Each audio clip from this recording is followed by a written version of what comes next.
우리는 역사상 가장 중요한 시점을 지나고 있습니다. 하나님께서는 하나님의 일을 하시기 전에 사람을 준비시키셨음을 우리가 알고 있습니다.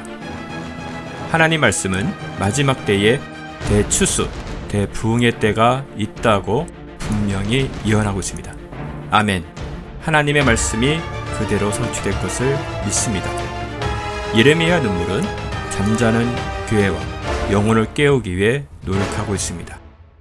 이 가슴 뛰는 일에 함께 하길 원하시는 분은 카카오 채널로 연락 주시기 바랍니다.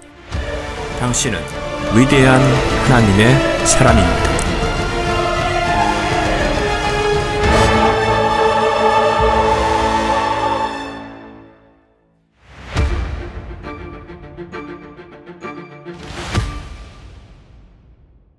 그래서 33장 21절에서 22절 다 같이 우리가 사로잡힌 지 12회째 그 달의 5일에 예루살렘에서 도망쳐온 자가 내게 말하기를 그 성읍이 강타당했다고 하더라. 그가 도망친 자가 오기 전날 저녁에 주의 손이 내게 있어 내 입을 여시어 그가 아침에 내게 올 때까지 하셨으니 내 입이 열림으로 내가 더 이상 잠잠치 아니하였도다. 아멘. 잠깐만 이 소리를 좀 줄이겠나.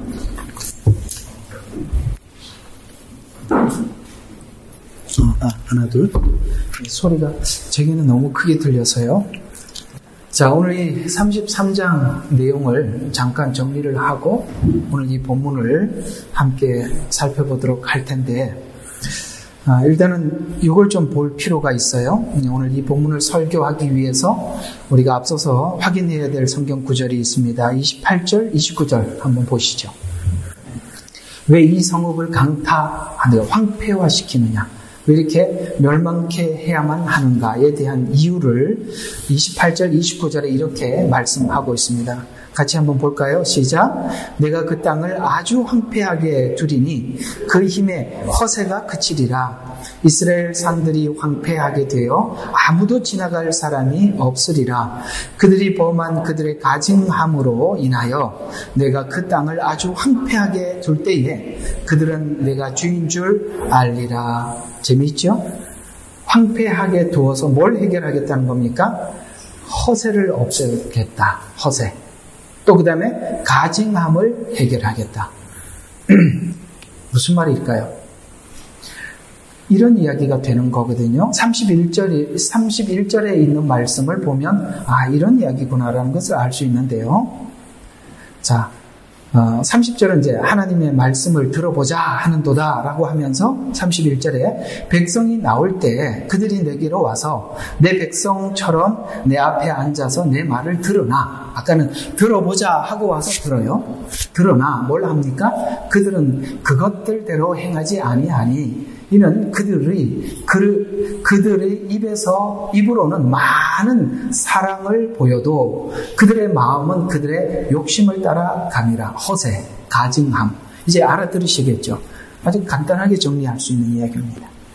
무슨 말이냐? 예수 믿는다는 것이 간단한 게 아닌 것이 우리가 그저 말씀을 들어보자, 듣자 라고 말씀을 듣고 난 이후에 자기와의 전쟁을 하지 않으면 바깥의 전쟁이 아니라 자기와 전쟁을 하지 않으면 두 가지 형태로 신앙이 이렇게 쭉 흘러간답니다. 하나는 가증함, 그 다음에 하나는 허세. 이게 무슨 뜻이냐면 가증함은 내 속에 나오는 이중성을 이야기하는 겁니다. 맞죠? 가증이라는 것이 그런 거예요. 내 안에서 이중성. 그러니까 교회에 있는 내 모습과 그 다음에 살아가는 삶의 내 모습의 다름, 이걸 보고 가증함이라 이렇게 표현하기도 하고, 허세는 무슨 뜻이냐면 이런 게 있잖아요. 우리가 하나님의 그 능력을 힘입어서 내가 뭔가를 소망을 가지고 뭔가를 하겠다는, 그러니까 좀 이게 알아들으시는지 모르겠는데 이런 이야기가 되는데요. 하나님 제게 많이 주세요. 그럼 제가 하나님을 위해서 많이 뭔가를 하겠습니다라고 하는 그 허세들이 쉽게 말해서 그런 부푼 마음이 가시질 않아요. 끊임없이 그런 생각을 가지고 하나님 앞에 쭉 가는 겁니다. 이걸 보고 허세라라고 이야기하는 거예요. 알아들으시겠습니까? 이런 현상들은 누구에게 고스란히 나타났었냐면 신약의 바리새인들에게 그대로 나타났습니다. 그래서 예수님이 그들의 허세, 이중성에 대해서 이 회칠한 무덤아라고 그렇게 책망을 했지요. 그리고 또 바리새인들이 돈을 좋아하는지라라고 이야기하는 것이 이게 말하는 허세, 가증, 이 두 가지 현상이 나타나는 것입니다. 이렇듯이 우리 신앙이 하나님 앞에 오늘 말씀을 듣자라고 해서 여러분들 왜 오늘 말씀 들으러 오셨어요?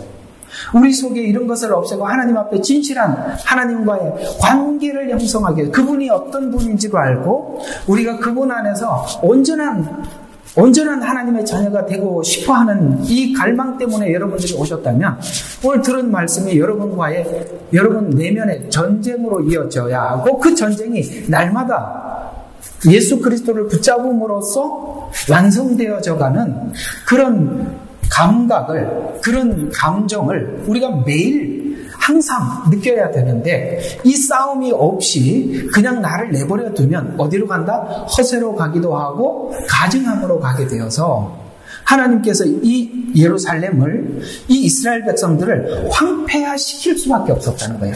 이것을 황폐화시켰을 때 더 이상 가증함을 나타낼 대상이 없어지게 되고 더 이상 허세를 부릴 사람이 없어지기 때문에 그 일정한 기간, 70년이라는 시간인데 여러분 이 70년이라는 시간이 한 세대가 바뀌는 시간을 통해서 이것을 제하겠다는 것입니다. 아시겠습니까?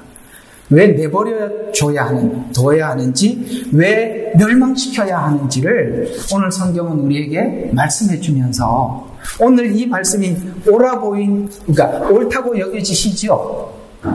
그렇게 할 수밖에 없다는 것도 여러분 인정하시죠? 이걸 그래서 멸망은 곧 뭐라고요? 새로운 회복의 시작입니다. 그래서 하나님은 뭔가를 시작할 때 내가 가지고 있는 이 모습 이대로 여기서 무슨 작업을 하는 게 아니라 뒤집어 엎어요. 70년 동안 이 땅을 묵혀버리는 거예요. 황폐화시켜버리는 거예요. 그리고 그 위에 새롭게 건축하는 겁니다. 이 말씀이 신약의 성전을 홀라 3일 만에 일으키리라는 말과 일맥상통하는 이야기입니다.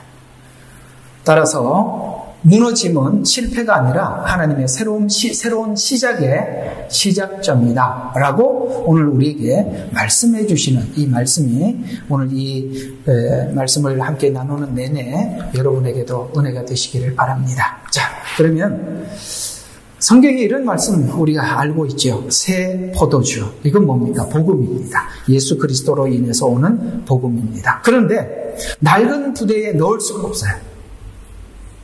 그렇죠? 그래서 예를 들어서 낡아서 어떤 부분이 약해서 찢어지려고 하면 그걸 오려내서 새 가죽 부대를 갖다 붙이면 그게 온전하지 못하는 이유가 뭐죠? 또 주변이 또 뜯어져 나가잖아요. 그러니 하나님은 아예 뭘 하겠다는 거예요? 새 가죽 부대, 새 마음에다가 복음을 담겠다는 거예요. 그런데 우리가 새 마음이 돼야 하는데 새 마음이 될 마음이 별로 없어요. 그러니까 하나님께서 이걸 황폐화시켜서 새롭게 하나님께서 이 작업조차도 하나님이 하셔야 하는 거예요. 공감하시죠? 예, 우리는 하나님 앞에 자꾸 처음에 예수 믿고 난 이후에 하나님과 우리 사이의 씨름이 뭐냐면 하나님 이 상태에 내가 가지고 있는 욕심도 적당히 기억해 주시고 내가 지난날 가졌던 목표와 비전도 살려주셔서 요 위에 제가 이런 마음을 가지고 여기 위에다가 복음을 담아주세요. 하나님은 또 완전히 거부하는 겁니다. 왜냐하면 이 새 포도주는 새 부대에 담아야 하기 때문에 부대 자체를 바꾸지 않는 한 담아봐야 쏟아질 게 뻔하니까 바꾸시는 거예요. 또 옛 성전은 무너지고 예수님께서 성전을 헐으라고 했죠. 내가 3일 만에 일으키리라. 지금까지 의식적으로 율법으로 형식적으로 하나님을 섬겨왔던 거 그치고 아시겠어요? 3일 만에 일으킨 예수님의 그 복음의 말씀을 가지고 새롭게 그래서 새 마음 거기다 부어넣어 주시겠다. 또 하나는 옛사람을 내려놓고 새 사람으로 새로운 것은 과거에 없던 것이니까 아시겠습니까? 새롭게 하겠다. 이건 하나님께서 우리를 향한 변치 않는 마음이시고 이것이 아마 우리가 저와 여러분이 평생을 살아가면서 하나님과 우리 사이에 일어나는 전쟁이기도 하고 갈등이기도 하고 결국은 하나님께서 이렇게 하고 말 것인데 그것이 어떤 사람은 길게 누려서 오랜 시간 이 작업을 하는 자가 있는가 하면 어떤 사람은 그것을 짧게 마치는 사람도 있는데 그건 여러분의 선택이 기도하지만 바라보는 저의 눈으로는 제발 일찍 좀 끝내주셔서 저도 피곤하지 않게 여러분들 쳐다볼 수 있도록 그렇게 했으면 좋겠습니다. 하시더라고요. 이거 뭐 제가 나오는 그냥 성경이 그렇게 이야기합디다라는 이야기겠습니까? 제기도 왜 없었겠습니까? 그게 질기게 싸우고 고집불통으로 견디다가 이제는 더 이상 우리 여러분 아시죠? 천부여 의지 없어서 손들고 옵니다. 주나를 박대하시면 나 어디 가리까? 이렇게 오는 사람들이 많더라는 거예요. 누구나 하나님께서 이 작업을 하실 것이라고 말씀하고 있습니다. 자, 오늘 이 본문을 한번 쭉 살펴보면 금방 읽었던 이야기가 그겁니다. 예루살렘이 멸망하기 전에 멸망의 입을 열어 예언하지만 멸망이 회복의 시작이라는 말씀을 전하기 위해서 그러니까 세상은 그렇습니다. 멸망은 끝이고 황폐함은 끝인데 이상하게 하나님은 멸망이 시작이랍니다. 아시겠습니까? 우리 기독교인들은 세상 사람들은 무너지고 멸망하면 다 끝나는 거예요. 그러나 기독교 안에서는 하나님의 언약 안에서 그 멸망은 시작의 출발점이 되는 것입니다. 그래서 우리는 어떤 상황이 오더라도 여러분과 제가 분명히 알 것은 하나님의 약속은 변함이 없다는 걸 믿어야 해요. 그럴 때 우리는 멸망 가운데서도 다시 일어설 수가 있어요. 시편 23편을 보니까 주의 지팡이와 막대기가 나를 안위하시나이다 이렇게 말씀하셨습니다.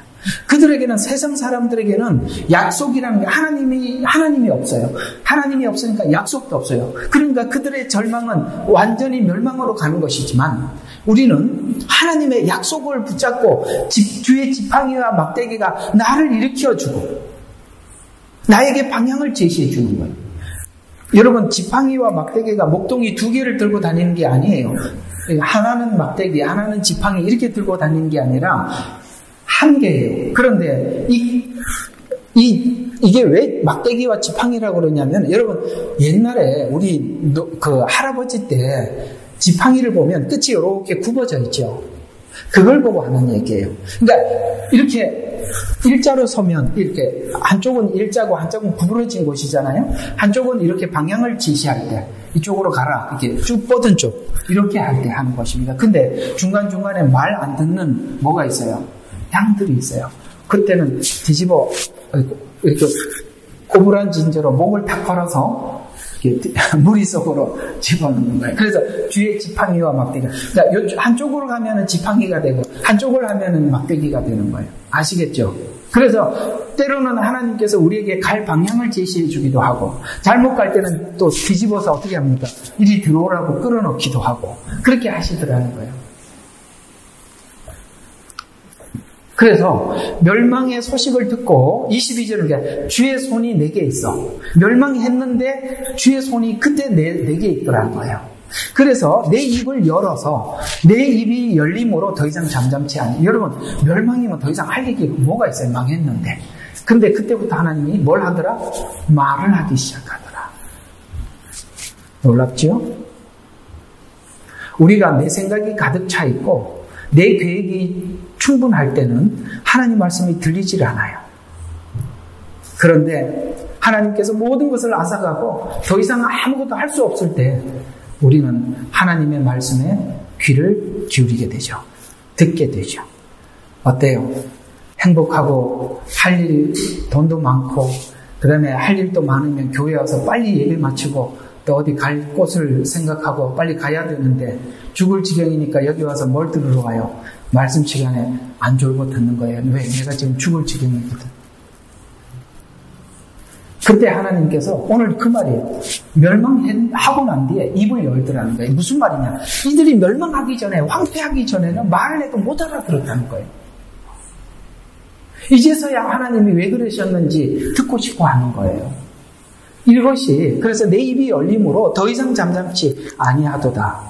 상식적으로 멸망은 끝이고 죽음도 끝인데 에스겔은 멸망을 선언한 후 입을 열어서 잠잠치 않고 계속 전파하라라고 하십니다. 복음에서 멸망은 예수님이 십자가에 죽으셨잖아요. 그 죽음이 끝이에요. 그 제자들은 부활을 이해를 하지 못하니까 어떻게 했습니까? 자기 직업 엠마오 마을로 내려가기도 하고 여전히 또 고기를 잡으러 가기도 했었습니다. 그런데 이상하게도 죽음이 뭘로 이어졌어요? 기독교는 부활로 이어졌습니다. 이 부활이란 우리가 만들 수 없는, 오직 하나님만이 할 수 있는. 그래서 하나님은 옛사람이 죽으면 하나님이 새롭게 시작하겠다. 부대를 바꿔라. 그러면 내가 거기다 포도주를 부어주겠다. 그래서 기독교는 죽음이 부활로 넘어가는 시작점이라는 거예요. 그래서 바울이 이렇게 고백을 한 겁니다. 내가 그리스도의 죽음을 본받아 어찌하여 살려고 한다. 그래서 바울의 평생의 기도 제목과 소원은 뭐냐? 내가 그리스도와 함께 죽는 것이다. 그리스도와 함께 죽음 뒤에 무엇이 따라온다는 걸 믿죠? 부활이 따라오는 거죠. 새로움, 영의 새로움, 우리의 새로움은 바로 옛사람이 죽는 그 자리에 하나님이 채우시고 만드셔서 새로움으로 시작된다는 것이죠. 그래서 멸망은 회복으로 늘 함께 이어져 오는 것입니다. 따라서 성경은 이런 형태로 말씀을 전개하고 있어요. 따라서 멸망은 잔인할 정도예요. 참 하나님께서 우리 시편 요즘 하고 있죠? 38편. 얼마나 내가 지금 죽을 지경인데 나를 미워했던 사람들 이번이 기회다라고 생각을 하고 악한 자들이 모여서 계획을 짜고 그 소리를 들어요. 그런데 다윗이 더 이상 뭐 하지 않기로 결정했다 그랬죠? 잠잠만 입 다물기로 결정했다. 입 다물기로 결정했다는 것은 그들과 저항하지 않고 그들의 그 모습이 내 모습이라고 거울을 보고 나를 반성하기 들어가기 시작한 거예요. 그래서 여러분들 있잖아요. 우리의 회복에 일어나는 이 시간들은 오직 자기 자신을 보기 시작할 때부터 회복이 일어나는 것입니다. 그게 나는 회복하고 싶지 않아라는 이런 선언은 늘 남들하고 대척점에 있는 겁니다. 무슨 말을 하면 자기 반성, 그렇지, 맞다, 내가 이런 문제가 나에게 있다 라고 하면 여러분들은 여러분 스스로가 회복하기 위해서 노력하는 과정이고, 만약에 그런 문제를 지적을 받았을 때 대항하면 아니 그럴 마음이 전혀 없다는 얘기가, 그걸 그렇게 태어나는 것이에요. 그래서 야고보서가 너희 입속에 언어 속에 너의 믿음이 있다는 거예요. 그 얘기입니다.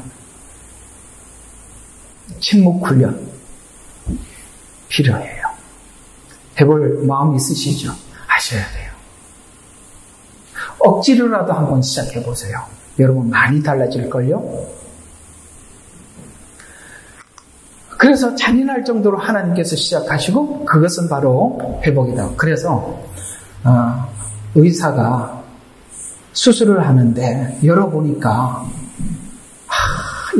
막 이쪽에 막 암덩어리가 있고 저쪽은 막 퍼져나가는데, 아이고 그냥 뭐 큰 것만 제거하고 말자 하고 닫아놓아버리면 나중에 어떻게 되겠어요? 싹 정리해야 될 거 아니겠습니까? 하나님은 우리를 수술을 하실 때 잔인할 정도로 수술을 하셔요. 얼마나 잔인했는지는 에레미야 애가서를 보면 알아요. 성벽이 그 아름다운 성벽이 팍 무너지고 거기 여우들이 집을 짓고 살고, 어떻게 그 아름다운 하나님의 성전이 그렇게 될 수 있습니까?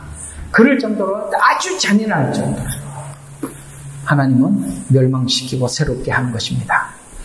오늘 이 멸망시키고 새롭게 했다는 말씀을 성경의 표를 따라가 보면 마태복음 23장과 24장이 연결되는 그 지점을 우리가 볼 수 있습니다. 오늘 멸망했다는 이 소식, 예루살렘 마태복음 23장에 보면 예루살렘 성전을 중심으로 신앙생활을 했던 그 자들의 열매, 아까 말씀드린 두 가지, 다증함, 또 하나는 허세라고 했지요. 그런 모습들이 보여요. 그래서 그 마태복음 23장에 보면 이렇게 형식을 따라간 사람들의 열매인 바리새인들을 확인시켜 주면서 그들의 결말을 우리에게 보여주면서 이제 제자들이 24장에 가서 성전을 보여주면서 예수님께 성전을 자랑을 했을 때 예수님은 뭐라고 말씀하셨냐면 이 성전의 화려함을 자랑하지 마라. 아시겠어요? 종교적으로 아름답고 종교적으로 틀림없고 이런 것들에 대해서 자랑하지 마라 라고 하면서 뭐라고 이야기하느냐면 예루살렘 성전이 무너진 후 3일 만에 일으킨 성전의 성격을 그대로 이 3일 만에 일으킬 성전이 어떤 성전인가를 오늘 여기 에스겔서 36장 26절과 28절에서 같이 이 새롭게 일으킬 성전이 이런 거구나라는 것을 알 수 있도록 설명한 것이 여기 예수님께서 일으킨 성전의 성격이 어떤 것인지를 설명해서 바리새인들이 성전을 중심으로 산 결과와 다른 결과를 가져올 것이라는 예언을 계속해 나가는데 예수님께서 일으킨 성전은 내가 오늘 여기 에스겔서 36장 여기서 보면 예수님께서 일으킨 성전은 이런 성전이래요. 내가 또 너희에게 새 마음을 주고 너희 안에 새 영을 넣으리라. 너희 육체에서 돌 같은 마음을 제거하고 살 같은 마음을 주리라. 또 내가 나의 영을 너희 안에 두어 뭐라고요? 너희로 나의 규례대로 행하게 하리니 너희가 나의 명령을 준수하고 행하리라. 너희는 내가 너희 조상들에게 주었던 땅에서 거하리니 너희는 나의 백성이 되고 나는 너희 하나님이 되리라 라는 말씀을 보고 3일 만에 다시 일으킨 성전, 이게 뭘 의미하느냐면 예수님께서 십자가에 죽으시면서 아버지께 자기 영혼을 부탁을 하시고 뭐라고 부탁을 하셨어요? 아버지께 영혼을 부탁했다는 것은 지금 성경대로 보면 예수님은 스스로 육신을 입고 오셨기 때문에 스스로 부활할 수가 없어요. 그래서 이 부활을 하나님께 맡긴 겁니다. 그랬더니 하나님께서 그를 살려 주셨습니다. 하나님께서 예수님을 살리셨다는 것은 어떤 의미를 가지고 있냐면 인간은 누구도 부활할 수가 없어요. 왜냐? 우리는 죄의 씨앗으로 오셨기 때문에 우리 모두 다 죄로 인해서 죽으리라고 말씀하신 그 죽음을 우리가 모두 다 맞이할 수밖에 없는데 예수님은 성령으로 잉태하셨어요. 여인의 후손으로 오셨다는 거예요. 그래서 아버지께 부탁을 하셔서 하나님께서 그를 살리셨고라고 사도행전에 말씀하셨죠. 하나님이 그를 살리셨고 이렇게 말씀하셨단 말이에요. 예수님이 스스로 살은 게 아니라 하나님이 그를 살리셨어요. 이걸 뭘 의미하느냐? 예수님은 완전한 제물이고 완전한 뭡니까? 제사장이라는 거예요. 이게 히브리서에서 또 지적하고 있는 이야기예요. 그래서 예수님이 살아나셨어요. 그래서 하나님께서는 우리의 죄를 대속을 완성하신 것입니다. 그래서 대속하시고 난 이후에 우리에게 주어진 것이 뭐냐면 하나님의 놀랍게 성령을 보내주신 것입니다. 성령을 보내주셔서 우리가 뭐가 달라요? 오늘 이 본문대로 딱 이런 말들이 등장하는 거예요. 새 영을 우리에게 부어주시는 바람에 뭐가 됐어요? 돌 같은 마음, 하나님 앞에 딱딱하고 거부하는 이 마음이 제거되고 살 같은 마음을 주셔서 우리가 하나님 앞에 자발적으로 하나님의 말씀을 뭐 한다고요? 규례대로 행하게 되더라. 이 말씀이 되는 것입니다. 여러분, 지금 바벨론 멸망 70년간 포로 생활을 하게 되는데 이것이 이스라엘에게는 저주입니까? 축복입니까?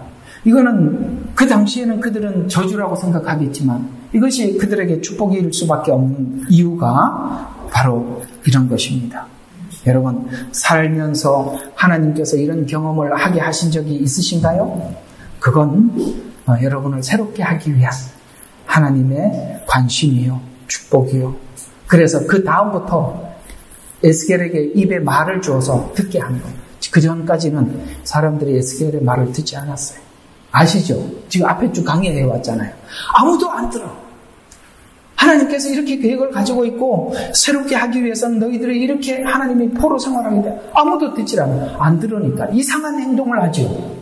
이렇게 누워있다가 저쪽으로 누워있다가 재밌게 어떻게 하도 안 들으니까 고개를 흔들고 박수를 치고 이게 미친 사람이 하는 소리 아니에요?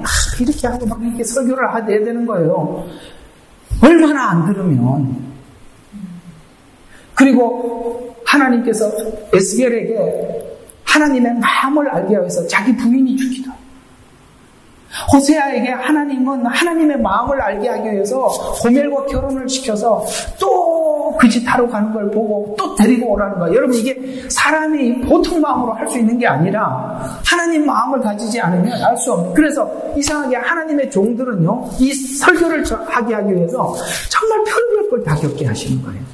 그걸 안 겪으면 몰라. 이게 무슨 말이 마음인지 모르는 거예요.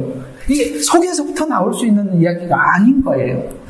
그렇게 해서 지난날에는 아무리 얘기해도 안 들었어요. 근데 멸망하고 난 이후부터 그들은 우리가 왜 멸망당했을까?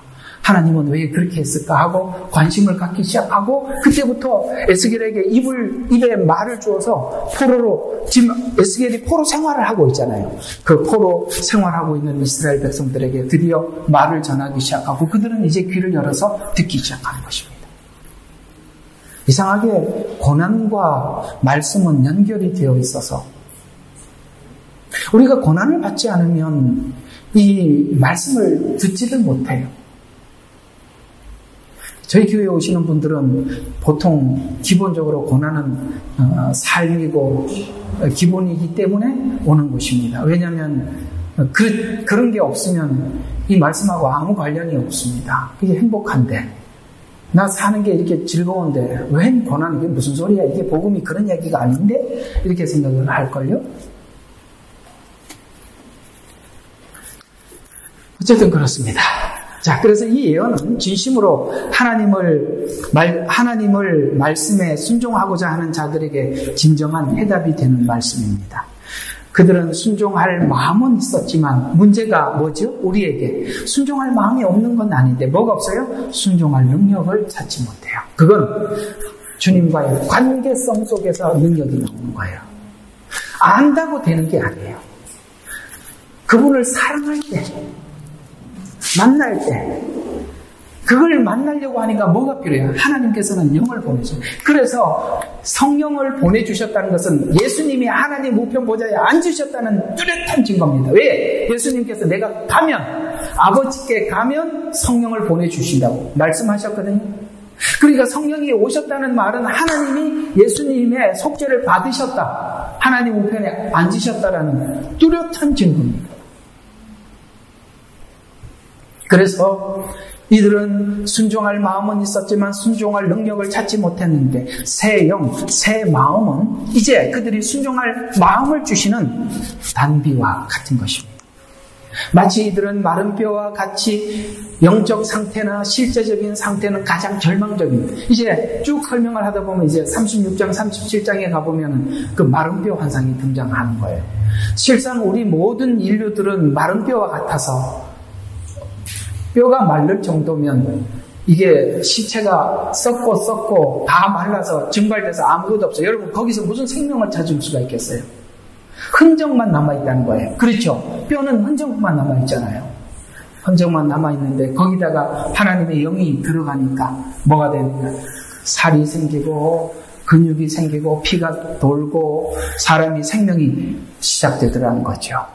이건 이스라엘의 알리야를 의미하기도 하고 우리가 하나님을 떠난 우리들의 형태, 지금 현재 상태를 의미하기도 해요. 그러나 문맥적으로 보면, 예언적으로 보면 이스라엘의 알리야가 이 마른 뼈 환상을 통해서 처음에는 이스라엘 백성들이 알리야 할 것이다라고 앞장에서 설명하고, 그 다음에 이 알리야는 마치 어떤 상태와 같으냐, 마른 뼈 환상과 같다. 이걸 두 개를 붙여넣어서 뒤에는 해석이고 앞에는 실제 알리야가 일어날 것을 설명하는 거예요. 나중에 거기 가서 해드리도록 하겠습니다. 그래서 이 마른 뼈에서 회복이 시작되더라. 에스겔서 37장 11절과 14절에 보면, 인자야, 이 뼈들이 이스라엘의 온 집이라. 지금 그것은 지금 이스라엘, 현재 이스라엘의 상태이고 종말에 동일하고, 그런 의미를 함께 담고 있습니다. 보라, 그들이 말하기를 우리의 뼈는 말랐고 우리의 소망은 사라졌으며, 우리의 부부는 완전히 끊어졌도다. 말랐다, 사라졌다, 끊어졌다 하느니라. 그러므로 그들에게 예언하여 말하라. 주 하나님이 이같이 말하노라. 여러분, 마른 뼈 이 상태에서는 자기들이 할 수 있는 게 아무것도 없습니다. 이제는 뭐밖에 없냐? 하나님의 말. 하나님의 말은 창조의 말씀. 무에서 유를 창조하고, 무에서 유를 창조하듯이 마른 뼈에서 하나님은 뭔가를 새로움을 창조하시더라. 그래서 하나님이 이같이 말하노라. 뭐라고 말하는지 귀가 쫑긋하지요? 그래서 보라, 내 백성아, 내가 너희를 무덤을 열어서 너희의 무덤들로부터 나오게 하여 너희는 이스라엘 땅으로 데려오리라. 알리합니다. 내가 너희의 무덤을 열어서 너희 무덤으로부터 너희를 나오게 할 때에 너희는 주인 줄 알 것이라. 1948년 알리아는 이스라엘이 하나님임을 그들이 알게 된, 온 세상이 이럴 수가 있나? 하나님의 말씀이 이루어지는구나 라고 많은 사람들이 하나님을 믿을 수밖에. 그래서 뭐예요? 그때에 너희는 주인 줄 알 것이며 내 영을 너희 안에 두리니 그리하면 본토에 두리니 그때에 너희가 나 주가 그것을 말하였고 수행한 줄 알리라. 어제 성경 공부했잖아요. 이 알리야 많이 했어요. 거기 많이 참고하시면 됩니다. 이 성취가 과거에 있었고 하나님의 영이 바벨론으로 가자 그곳에 느부갓네살 왕이 하나님을 인정하고 믿게 돼요. 우리 어제 또 했던 이야기죠. 그래서 처음부터 에스겔서는 환상으로부터 시작했어요. 환상은 뭐냐? 지금은 이루어지지 않았지만, 지금은 없는 일이지만 미래에 이렇게 될 것이라는 것을 하나님 보여주시는데, 환상을 보니까 기가 막히는 환상이, 성전이 있는데 성전에 날개가 있고 바퀴가 있어요. 무슨 뜻입니까? 성전이 이동한다는 거예요. 이스라엘 백성들은 생각할 때는 이 하나님의 성전이 이동한다는 것은 상상할 수가 없어요. 왜? 예루살렘 성전에 하나님의 임재가 있었고 그곳에만 임재한다고 생각했어요. 그런데 이스라엘 백성들이 포로로 잡혀가자 하나님이 함께 따라간 거예요. 바퀴를 달고 날개를 달고. 그래서 환상이, 예루살렘 성전에서 보였던 환상이 바벨론 그곳에서 나타나는 거예요. 거기서 하나님이 어떻게 임재하셨어요? 사드락과 메삭과 아벳느고가 불 속에 들어갔을 때 그때 함께 하심으로 하나님의 영이 그곳에 함께 했던 것을 보여주었죠. 그걸 보고 느부갓네살 왕이 너무 깜짝 놀라서 저가 하나님이다. 저를 믿어야 한다. 이방인들에게 복음을 전하는 기회가 되었더라는 거예요. 아시겠습니까? 그 이야기입니다. 그래서 하나님의 영이 바벨론으로 가자 그곳에 느부갓네살 왕이 하나님을 인정하고 믿게 되었던 이 일들이 이 마지막 때 동일하게 한 번 더 등장하는 게 7장이에요. 그걸 그냥 딱 이렇게 접목하고 연결만 시켜 지나갑시다. 자, 그곳에서 하나님의 백성인 이스라엘 참 성도들은 믿음을 지켜 하나님의 하나님 되심을 보여줬습니다. 그 대표자가 다니엘과 다니엘 세 친구 이야기입니다. 그래서 우리가 마지막 때를 어떤 시각으로 봐야 되느냐? 나 다니엘처럼 믿음으로 준비하겠어. 나는 다니엘 세 친구처럼 믿음으로 준비하겠어. 왜요? 우리가 마지막으로 하나님의 영광을 드러낼 수 있는 기회가 7년입니다. 이 표정들이 그럴 마음이 별로 없는 사람들만 모여 있는 것 같아요. 다시 한번 믿음으로 준비하라 말이에요. 아이고. 자, 그래서 이스라엘이 믿음을 지키자 하나님의 영이 이스라엘과 함께 했고 이방인들은 구원을 얻게 되었습니다. 이 사실은 과거 바벨론 포로 생활 가운데 일어났던 일들입니다. 이 성취가 과거에 있었던 대로 그 미래에 그대로 있을 것이라 라고 다니엘이 말씀하셔서 그대로 있을 일들을 요한계시록 7장에 14만 4천 그들이 바로 다니엘과 다니엘 세 친구 같은 사람, 하나님이 인을 친 사람들입니다. 그래서 인을 치면서 하나님의 종이라고 분명히 붙여놨어요. 종인 이렇게 붙여놨습니다. 그래서 그들이 돌아오는 과정에서 나라와 민족과 방언이 셀 수 없는, 이거는 이방인들 이야기하는 것이죠. 무리들이 주 앞에 돌아올 것입니다. 이 일은 하나님의 영을 마음에 두고 순종했던 자들을 통해 일어났던 하나님의 구원의 역사입니다.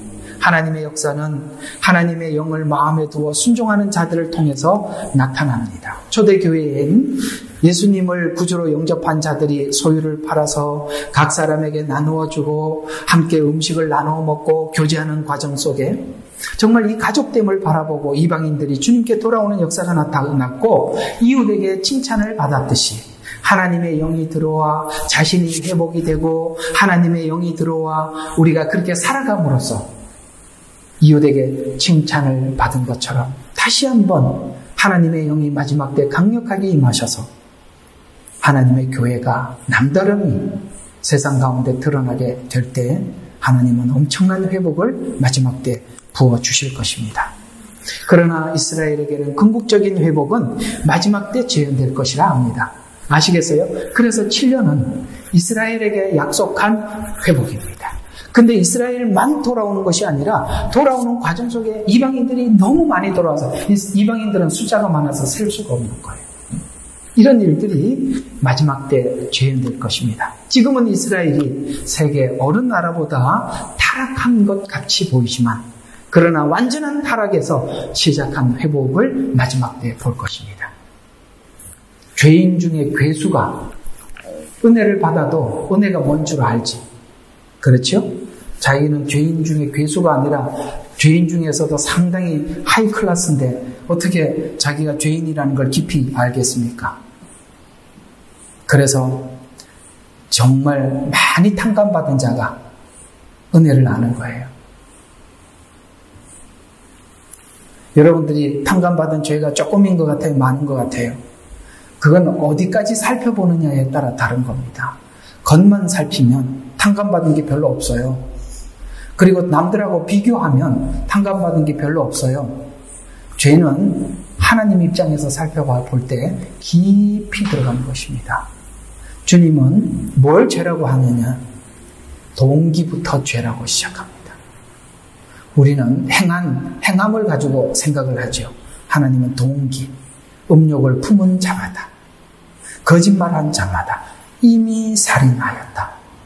그건 동기를 살피는 거예요. 하나님은 마지막 때 우리를 심판하실 때 무엇으로 심판하시느냐? 그 마음의 동기를 가지고 심판하신답니다. 우리는 결과를 가지고 꺼내놓죠. 너 그때 그 마음이 원래 이런 것이었잖아. 그건 사람들이 잘 발견할 수가 없어요. 그러나 하나님은 아신답니다. 그래서 우리가 이 동기를 해결하지 않고는 죄는 다른 형태로 계속 나타나는 거예요. 근데 이 다른 형태로 나타나는 다른 형태가 뭐냐? 특히 세 가지 형태로 육신의 정욕, 안목의 정욕, 이생의 자랑 이런 형태로 어떨 때는 육신의 정욕으로 딱 나타나 이걸 딱 끊고 나면 다른 형태로 또 쑥 튀어나오는 거예요. 소유욕, 이생의 자랑, 명예욕, 정욕 이런 것으로 그래서 손발만 그래서 성경에 보면 예수님이 말씀하시죠. 손을 자르고 눈을 뺀다고 해결될 일이냐? 안 되죠. 안 본다고 간음 안 하나요? 음욕을 품고 여자를 보는 자라고 하니까 눈이잖아요. 안 본다고 해결된 게 아니죠. 왜요? 그런 것은 어디서부터 솟아납니까? 마음에서부터 솟아나니까. 그러니까 손을 자른다고 내가 하나님 말씀 지키겠다고 도둑질을 안 하겠다고 손을 자른다고 해결될 일도 아니고 눈을 뽑는다. 왜요?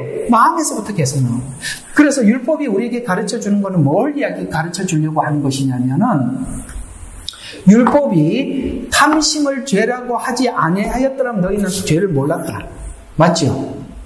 율법은 외형적으로 나타나는 결과들을 가지고 쭉 나열을 해놓는데 그걸 추적해서 끝으로 들어가 보니까 욕심, 탐욕에서부터 나오더라는 거예요. 근데 하나님의 영이 어디로 들어왔다고요? 마음으로 들어왔어요. 그래서 그 영이 우리의 마음을 바꿔놓은 거. 그럴 때 우리는 온전한 변화가 일어나요. 그때부터 우리 동기 자체가 바뀌어버리는 거예요. 동기는 하나님의 영의 폭탄을 받지 않고는 핵폭탄을 받지 않고는 변화가 되지 않습니다. 겉만 수술해서는 화장만 하는 거예요. 그래서 회칠한 무덤이라고 하는 게 무덤이라고 해요. 무덤 속에는 시체가 썩고 있는데 겉은 회칠해서 깨끗해 보이는 거, 하얗게 보이는 거예요. 얼마든지 위장할 수가 있는 것입니다. 그 얘기를. 그래서 우리가 이렇게 보면 지금 이스라엘 보면은 와 정말 이 동성애 축제를 세상의 텔아비브에서 하지를 않나, 그지요? 아이고, 그 이스라엘 갔다 온 사람들이 공중전화 박스에 가보면 전화 걸으라고 하여튼 있잖아, 왜. 성매매하는 여성들. 전화, 지저분하기가 끝이 없다는 거예요. 근데 어떻게 하나님을 믿는 이 민족이 이럴 수가 있나? 동성애 축제도 얼마나 텔아비브, 이게 시드니 뺨치잖아요. 이럴 수가 있나라고 하지만 아마도 그들이 하나님께 돌아왔을 때 회개할 것이 굉장히 많을 겁니다. 그래서 우리는 답답하고 불안한 일이긴 하지만 죄가 무성한 자들을 향해서 하나님의 영이 그 속에 임하셔서 지난날 그 죄의 깊이만큼이나 하나님께 회개하고 돌아와 새롭게 되기를 하나님을 바라보면 기대할 수 있는데 사람을 바라보면 계속 질책해야 돼요. 그러나 우리가 그 상황에서도 뭘 기대하자? 하나님의 영이 그 속에 들어가서 새롭게 될 길을 우리 기다리는 것입니다. 그래서 사랑은 뭐라고요? 그걸 보고 참아주는 거예요. 오래 참고. 이렇게 나오는 것입니다. 에스겔을 통해서 이 회복이 마른 뼈 환상을 통해서 말씀하고 있습니다. 마른 뼈 환상은 하나님의 영이 들어가 회복이 일어나는 사건인데 이 사건은 이스라엘에겐 종말에 일어날 것으로 예언하고 있습니다. 말라버린 뼈는 이스라엘이 흩어져 있음을 의미하고, 원래 의미가 그래요. 하나님의 영이 들어가는 시기는 뼈가 말랐듯이 이스라엘 건국의 회복이 완전히 불가능해 보이는 시기. 그렇죠? 1948년 절대 그래서 마지막 때 알리야 마치 무덤에서 나오게 하여 이스라엘 땅으로 데려오리니 너희를 너희의 본토에 두리니. 분명히 본토라고 하니까 영적으로 해석하면 안 돼요. 땅을 이야기하는 것입니다. 이 예언은 알리야, 이 알리야라는 말의 원래 뜻은 뭐냐면 올라가다, 상승하다, 영적 지위를 회복하다, 이런 뜻이에요. 그래서 이스라엘로 올라간다 라고 가 시작점이라고 말씀하고 있습니다. 에스겔 시기와 마지막 때 시기를 연결해 보면 이 에스겔서에서 말하는 마지막 때 시기와 요한계시록의 마지막 때 시기를 연결해 보면 마치 바벨론 포로 생활이 바벨론 그 나라 사람들에게는 이스라엘이 포로로 잡혀온 바람에 복음을 전달받는 시기가 되고, 아시겠어요? 이스라엘에게는 지난날 그런 문제들이 해결되는, 이게 우리나라 말로는 도랑치고 가재 잡는 거죠. 아시죠? 그런 말. 도랑도 치고 가재를 잡는 겁니다. 이스라엘에게는 회복이, 바벨론에는 복음을 전달받음이, 이런 일들이 일어나는 것처럼 이 7년도 동일한 상황이에요. 환란이지만 회복이다. 이렇게 설명을 하고 있는 것입니다. 복음을 전달받는 시기고 이스라엘에는 회복의 시기가 되는 것처럼 마지막 때 이스라엘이 주변 나라들로부터 당하는 환란의 시기는 이방인에게는 복음을 전달받는 시기가 될 것이고 이스라엘에게는 구원의 시기가 될 것입니다. 이와 같이 마태복음 24장에서 말씀하신 대로 성전을 헐라 내가 3일 만에 일으키리라는 성전의 의미를 알면 성전을 주제로 한 예언의 의미도 알게 될 것입니다. 에스겔은 이 미래 계획을 이제 하나님께서 환상을 보여주셔서 다 알고 있어요. 아시겠어요? 우왕좌왕할 때 누구에게 다 모여들 수밖에 없었죠? 에스겔에게 와서 물을 수밖에 없어요. 왜? 에스겔은 하나님이 알려주셔서 다 알고 있잖아요. 그래서 모두 다 알고 있어요. 그러나 모르는 자들은 불안한 거예요. 그래서 제가 주장하는 게 아모스서에 보면 하나님께서 아모스에게 이 종말을 알려주면서 북이스라엘의 종말을 알려주면서 아모스에게 네가 손에 든 게 뭐냐? 다림줄이니이다. 그래. 이게 우리말로 표현하면은 그래 마지막 때 다림줄을 가지고 있는 사람이 최고다. 하나님 말씀하는 사람이 최고예요. 불안할 때 하나님이 이게 불안을 조성하고 지금 하나님이 일하고 있다는 걸 모두 다 아는데 하나님이 왜 그랬는지 다 궁금해 죽을 지경일 거예요. 그때 다림줄을 가진 사람이 그걸 알려주는 거예요. 오늘 하나님은 에스겔에게 계속 말씀해 주고 있어요. 사람들은 이 상황을 누구에게 물을 수밖에 없을까요? 에스겔에게 물을 수밖에 없는 거예요. 그래서 모르는 사람들은 불안한 거예요. 멸망이 회복의 시작인 것을 모르면 멸망만 보면 불안할 수밖에 없는 것입니다. 그런 의미에서 마지막 때 7년 환란은 멸망으로 해석하는 사람들이 많습니다. 왜냐하면 다음 걸 보여주지 않으니까 다 멸망으로 보지만 그들의 예언은 멸망에서 멈추게 되지만 멸망의 목적이 회복이라는 것을 아는 자들은 회복을 이어서 오늘 여기 입을 열어서 계속 에스겔에게 말하게 하신 거예요. 마지막 때 회복을 모르면 멸망을 외치는 자들의 말에 귀를 기울이고 그러면 전부 다 두려움에 휩싸이게 돼요. 그러면 그 다음 계획을 전하지 못합니다. 그래서 파수꾼의 역할이 너무 중요하다고 저번 주에 말씀드렸죠. 파수꾼의 역할이 너무 중요하다. 파수꾼은 하나님이 주신 목적을 정확히 알고 전해야 하는 것입니다. 22절, 23절과 23절에서 33절 사이를 보면 애써 복음을 전하지만 그 말씀을 따르지 않는 사람들도 있다는 것을 성경은 말씀하고 있어요. 그 말씀을 전해도 그 말씀을 따르지 않는 사람들이 있다고 말씀하고 있어요. 그래서 그런 사람이 있다는 것을 알고 낙심하거나 상심하지 말 것을 오늘 에스겔에게 말씀하고 있습니다. 사람이 안 듣는 사람도 있다는 걸 인정을 해야 돼요. 제 설교자 같은 저 같은 사람들은. 그걸 인정하지 않는 순간 교회는 메시지가 변질되는 겁니다. 왜? 사람들이 끝까지 설득하려고 해요. 안 듣는 사람들이 있단 말이에요. 그러면 그 사람들이 듣고 이 자리에 남아있게 하려고 그 사람들이 듣고 싶은 말을 전하는 순간 복음은 변질되는 겁니다. 아시겠어요?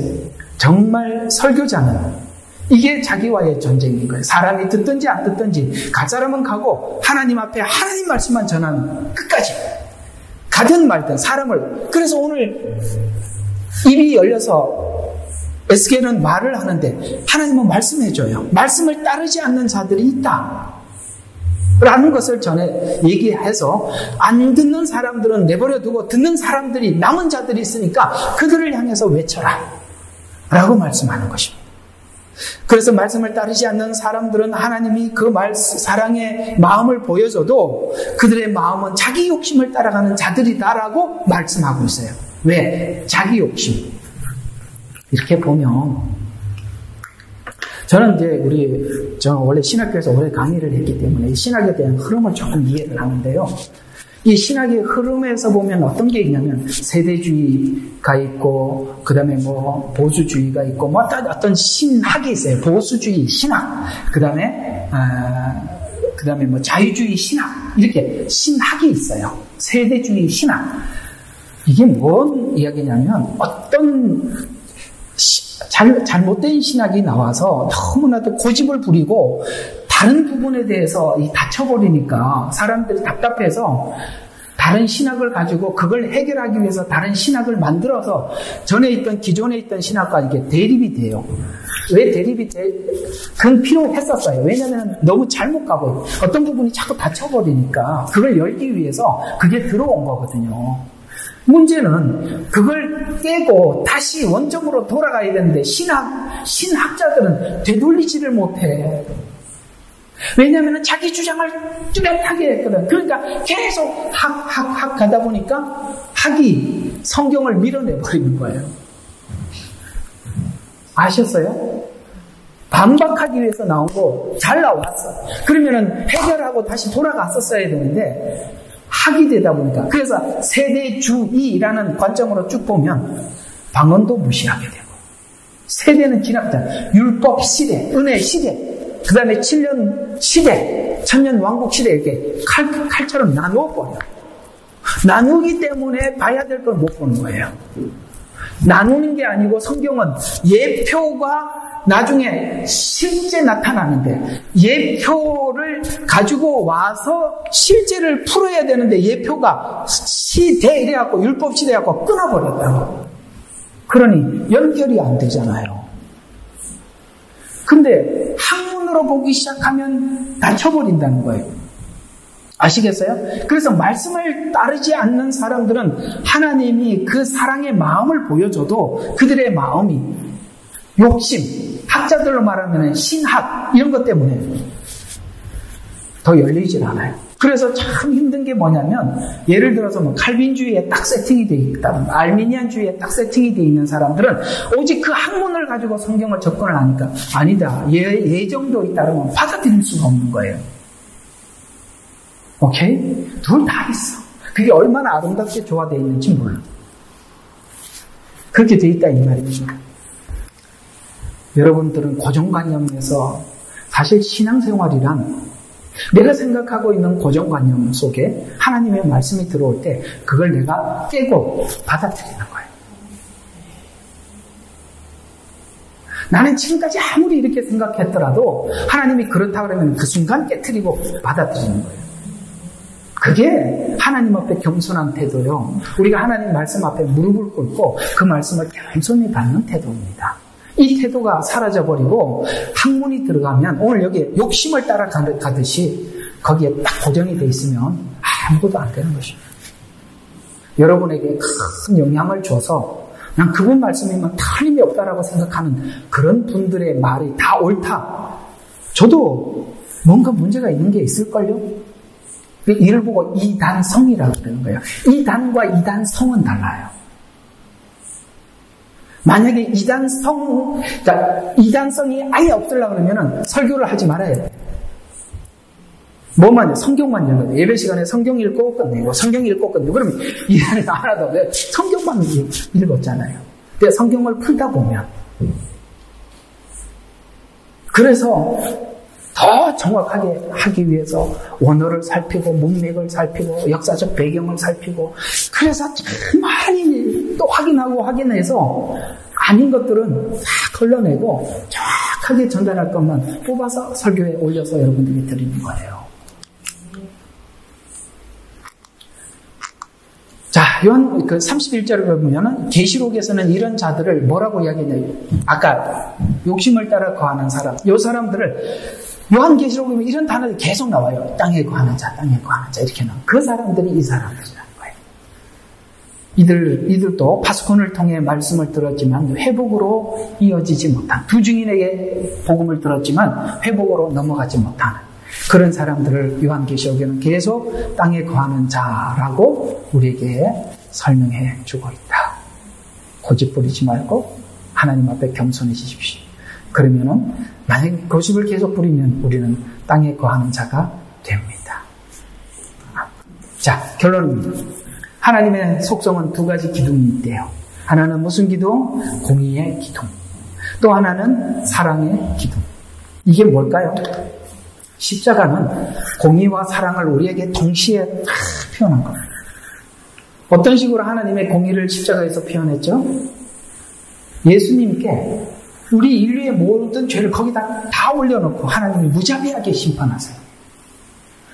그게 얼마나 무자비했던지 예수님 뭐라고 그랬었어요? 나의 하나님, 나의 하나님, 어찌하여 나를 버리시나이까? 정말 무자비한, 이게 공의의 속성이에요. 하나님은 그걸 아들에게 쏟아붓죠. 예수님은 그걸 다 받아내죠. 왜 그랬죠? 우리를 사랑하셔서. 사랑은 오래 참고 견디신 것입니다. 이 두 가지가 하나님의 속성이에요. 만약에 하나님께서 그곳에서 공의로 우리의 모든 죄를 예수님에게 올려놓고 심판하지 않고 우리를 구원했다면 우리는 하나님을 믿는 믿음이 불안한 거예요. 하나님 공의롭지 않는데, 맞잖아요. 하나님이 공의롭지 않는데 하나님이 이렇게 예수님을 믿으면 의롭게 하겠다라고 말해놓고 하나님이 공의롭지 않으면 그럴까 말까 이러면 어떻게 해야 되죠? 그때부터 우리는 하나님 눈치를 봐야죠. 하나님의 두 속성, 하나는 공의, 심판을 적나라하게 선포했다는, 오늘 예루살렘 성이 완전히 멸망하는 것처럼 이렇게 적나라하게 선포했다면 그 다음 이야기가, 공의지에 따라와야 할 이야기가 뭐라고요? 사랑은 심판을 회복하는 것입니다. 회복. 에스겔이 지금까지 공의를 동원해 심판을 앞장에서 계속 선언했어요. 이러하기 때문에 심판한다. 이스라엘은 이렇게 두로는 그래서 이집트는 그래서 아시겠죠? 앞에 계속 했었잖아요. 공의를 동원해서 심판을 선언했다면 이제 멸망을 예루살렘까지 완전히 멸망을 선언하고 난 이후에 계속 입에서 나오는 말이 뭐죠? 사랑입니다. 계속 나오는 말이 사랑의 이야기 선포하는 것입니다. 초림은 공의의 심판을 집행하기 전에 뭐예요? 이제 마지막 때 하나님께서는 둘째 부활, 마지막 천년 왕국이 끝나면은 불신자들을 부활해서 하나님이 심판하고 불못에 집어넣을 거예요. 그러나 그 전까지 하나님 계속 기회를 주는 겁니다. 어떤 기회예요? 초림은 공의의 심판을 집행하기 전에 우리에게 은혜로 구원받을 기회를 하나님께서 허락하시는 거예요. 그래서 지금은 은혜의 날이고 구원의 날입니다. 그러나 이 은혜와 구원의 날은 천년 왕국이 끝나고 백보자 심판이 시작되는 그때 모든 것은 끝이 날 것입니다. 공의의 심판을 받기 전에 신자들은 두 성전이 의미하는 의미를 이해하고 알아야 합니다. 율법의 성전과 새 영이 거하는 성전, 두 성전을 지금 비교하고 이 성전을 헐어라. 내가 3일 만에 성전을 새롭게 일으키리라. 이 두 성전의 조화를 알아야 합니다. 이 두 성전이 동시에 존재할 수 없어서 한 성전을 완전히 무너뜨리고 다시금 성전을 세우셨습니다. 오늘 21절에 보면 예루살렘 성이 강탈했다는 말을 알아들어야 하는 것입니다. 그래야만이 새 성전, 새 영을 담을 수 있는 것입니다. 은혜가 성전이 된 성도 그들만이 예수님의 보좌를 볼 때마다 예수님께서 십자가에 죽으셔서 나를 구원하셨지. 그 성전을 볼 때마다 마지막 요한계시록에 가보면은 그 예루살렘 성에 오직 뭐만 있어요? 예수님 보좌만이 보여요. 그 예수님 보좌만을 왜 중간에다 두었겠습니까? 그걸 보는 사람들마다 뭘 생각하게 되죠? 우리를 위해서 죽으신 예수님을 생각하게 만드는 것이죠. 그래서 이 감사와 감격, 그것이 지금 우리가 알고 있는 그 은혜가 거기 가서 더 크게 감격으로 나타나겠지만 지금 우리가 살아가고 있는 현실 속에서도 그 감격을 우리의 가슴 속에 담고 죄의 뿌리를 근원을 끊어버리고 돌아서라. 마음으로부터 돌아서라. 손을 끊고 눈 빼고 이런 작업하지 말고 생각은 여전히 눈을 뺀다고 하더라도 여러분 여자를 보고 음욕을 품는 자마다라고 해서 이 사람이 그게 습성이 돼 있단 말이에요. 근데 소리가 들리면 또 아시겠습니까? 안 된단 말이에요. 그게 해결이 들리는데요. 우리가 근본이 변화되지 않으면 아무것도 할 수 없다. 이걸 우리에게 설명해주고 있는 것입니다. 오늘 말씀 알아들으셨죠? 네. 여러분, 신앙은 자기와의 싸움입니다. 자기와 싸우지 않을 때 나타나는 증상이 뭐라고요? 대립감으로 가는 것입니다. 이 두 가지는 꼭 명심하시고 여러분 자신과 싸움 속에서 승리하는 성도들이 되시기를 주님 이름으로 부탁합니다. 기도하겠습니다.